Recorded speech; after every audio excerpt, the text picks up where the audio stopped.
Good morning students. आज हम class 10th का चैप्टर लाइफ प्रोसेस कंटिन्यू करेंगे, पार्ट 1.1। कल हमने इसी चैप्टर को स्टार्ट किया था, कुछ बेसिक इंट्रोडक्शन आपको समझाई थी, क्राइटेरिया बताया था, क्या क्या क्राइटेरिया हो सकते हैं जिस पर हम किसी ऑर्गेनिज्म को अलाइव कह सकते हैं और या फिर डेड कह सकते हैं। सेकेंड, कल की जो वीडियो है उसमें डिस्कस किया गया था, कुछ बेसिक पॉइंट थे, बेसिक इंट्रोडक्शन थी इस चैप्टर की।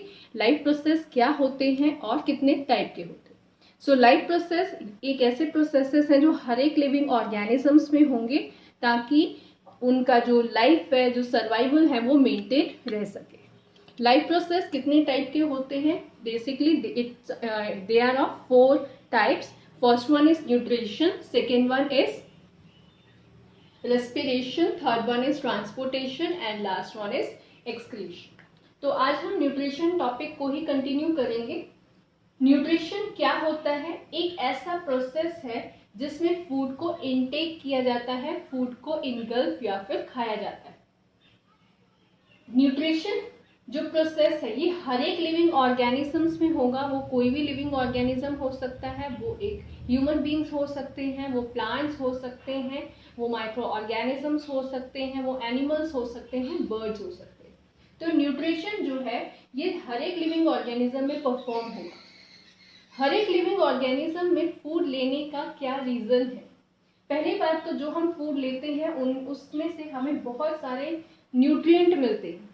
अब ये न्यूट्रिएंट, ये एसेंशियल केमिकल्स हमारी बॉडी में क्या करेंगे? हमारी बॉडी को प्रॉपरली बिल्ड करने में हेल्प कर रहे हैं, डेवलप करने में हेल्प करेंगे, साइड बाय साइड बॉडी की अच्छी ग्रोथ के लिए रिस्पॉन्सिबल होते हैं। And one more important thing that is to repair. Repair का मतलब क्या होता है? जब भी हमारी बॉडी ग्रो कर रही है, चाहे कोई भी ऑर्गेनिज्म हो, जब वो उसके अंदर डेवलपमेंट एंड ग्रोथ चल रही होती है तो उस केस में क्या है, कुछ ऐसे सेल्स या टिश्यूज होते हैं जो डैमेज हो सकते हैं, तो उनकी रिपेयरमेंट टाइम टू टाइम की जाए, उन्हें एक तरह से हील किया जाए। Last but not the least that is energy. Energy बहुत इंपॉर्टेंट है क्योंकि एनर्जी के बगैर कोई भी लाइफ प्रोसेस हो ही नहीं पाएगा। हमें खाना खाने के लिए भी एनर्जी की ज़रूरत होती है। मीन्स हमारे बॉडी के अंदर जो डाइजेस्टिव सिस्टम है उससे भी एनर्जी की रिक्वायरमेंट है ताकि वो फूड को डाइजेस्ट कर सके। सो न्यूट्रिशन में बेसिक क्या होगा? Process of taking food. और क्यों न्यूट्रिशन इंपॉर्टेंट है, क्यों होनी चाहिए, क्यों हम फूड खाते हैं, क्यों खाना चाहिए? हमारी बॉडी की प्रॉपर डेवलपमेंट के लिए, ग्रोथ के लिए, रिपेयर करने के लिए एंड एनर्जी की प्रोडक्शन के लिए। नेक्स्ट पॉइंट है life on earth depends on carbon based molecules. Life on earth का मतलब जो भी लिविंग ऑर्गेनिज्म है हमारी लाइफ पर, अर्थ पे जितने भी लिविंग ऑर्गेनिज्म, अब इसमें से आप सभी को काउंट करोगे, इसमें चाहे बैक्टीरिया की बात की जाए, चाहे कोई फंगस हो जाए, चाहे कोई पैरासाइट हो जाए, इंसेक्ट हो, ह्यूमंस हो, बर्ड्स हो, एनिमल्स हो, सभी के सभी ऑर्गेनिज्म जो भी हमारी धरती पे एग्जिस्ट करते हैं सभी एक कॉमन चीज पे डिपेंड करते हैं, that is carbon based molecules. Carbon based molecules का क्या मतलब होता है? इट मीन्स जो हम फूड लेते हैं वो बेसिकली एक कार्बन मॉलिक्यूल से बना होता है ताकि हमारी बॉडी को उसकी ब्रेकडाउन के कारण एनर्जी के प्रोडक्शन कर सके। न्यूट्रिशन जो है ये आगे दो तरह के मोड इसमें देखे जाते हैं। मोड्स ऑफ न्यूट्रिशन दो टाइप के होंगे। First is autotrophic, second one is heterotrophic. Autotrophic as the name suggest, auto का मतलब क्या होगा? ऑटोमेटिकली है, यहाँ पे किसी बाहर के ऑर्गेनिज्म या सोर्स को से वो ऑर्गेनिज्म डिपेंडेंट नहीं होंगे फूड की प्रेपरेशन के लिए। तो सिंपल सा point, autotrophic, first of all they can prepare their own food.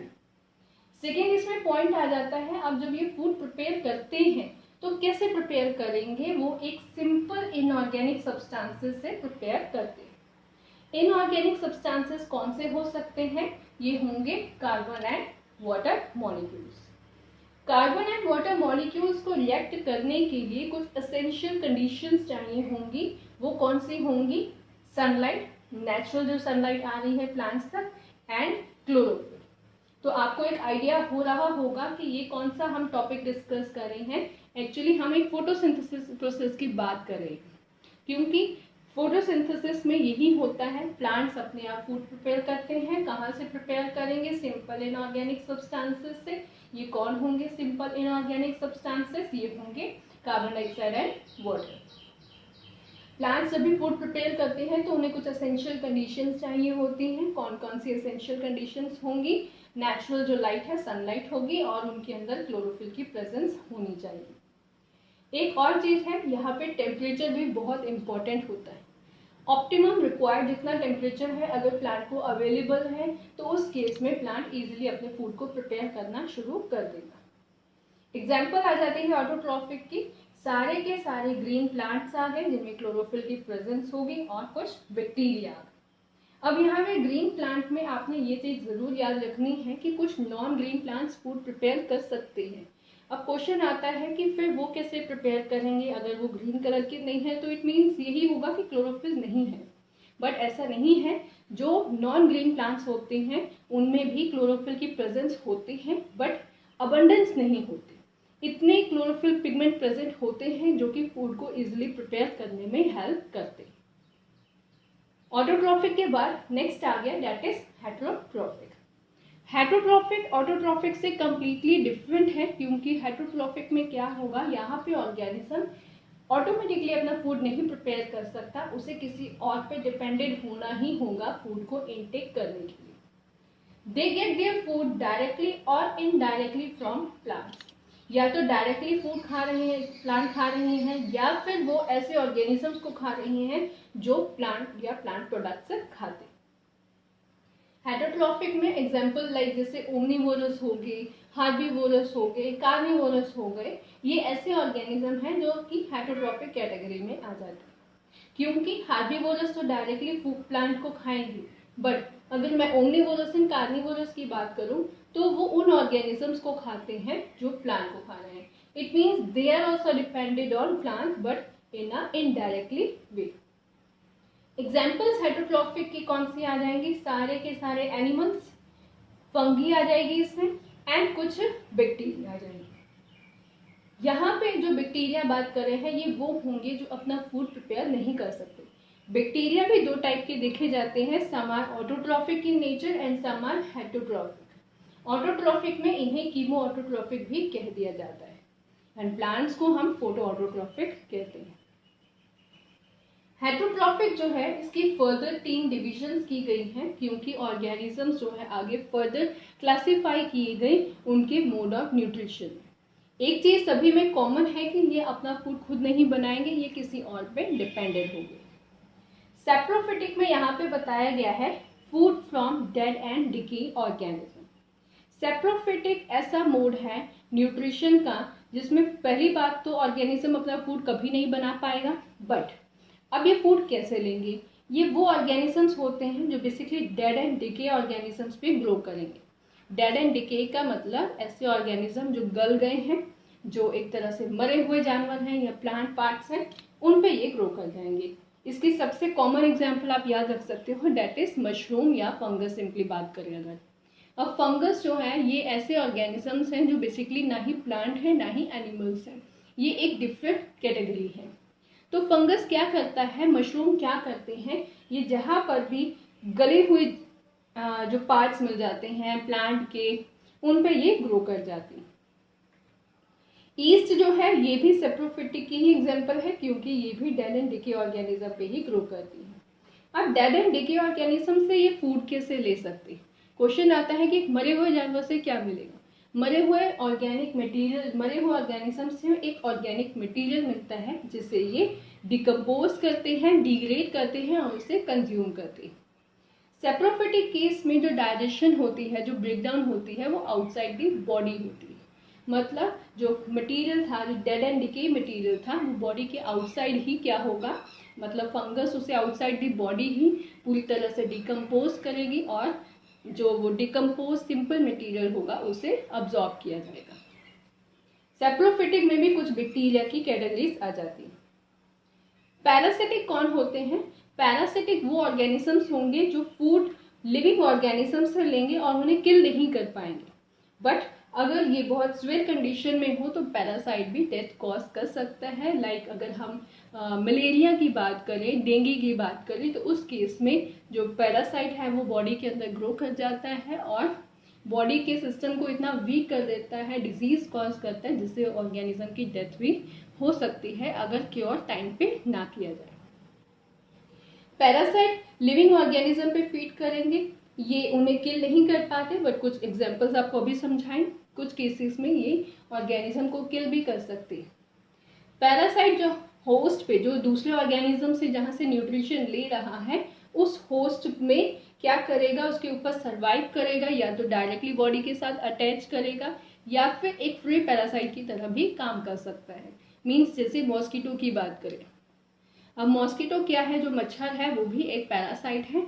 जब उन्हें जो ब्लड सक करना होता है तो ये एक warm blooded organism human body को फाइंड आउट करेंगे और इससे ब्लड सक करेंगे। इट मीन्स वो कंप्लीटली बॉडी के ऊपर हमेशा सर्वाइव नहीं करते, जब ज़रूरत है तब फीड करते।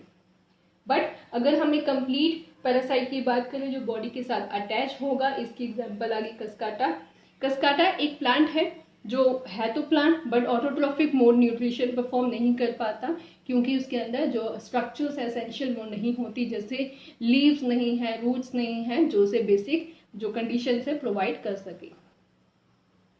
तो कस्काटा है क्या है, एक होस्ट प्लांट के ऊपर ग्रो करेगा और उससे ही नरिशमेंट लेगा। टिक्स हो गए, लाइस हो गए, जैसे जुएं हो गई या डॉग्स के ऊपर जो टिक्स वगैरह ग्रो कर जाते हैं, ये भी एक पैरासाइट है जो बॉडी के ऊपर हमेशा अटैच रहते हैं। इनमें और भी बहुत सारी एग्जांपल्स आ जाती हैं पैरासाइट में, लाइक मॉस्किटो आपको अभी बताई, मॉस्किटो आप याद रख सकते हो।